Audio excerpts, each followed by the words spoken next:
This Temu Wig unboxing might look tempting, but I would not treat the main product photo as proof by itself. The search intent is simple. People want to know if this is worth buying or a cheap mistake.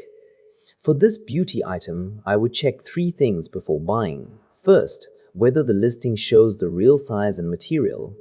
Second, whether buyer photos match the promise. And third, whether low-star reviews repeat the same complaint. Quick question before the buyer photos. Comment your country and the clean buyer test is this. If the review photos prove the exact use case, it can still be interesting.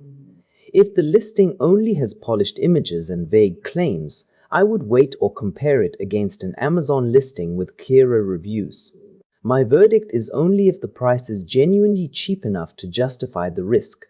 Based on the listing and review signals, not a hands-on test, I would only buy it if the product page clears those checks.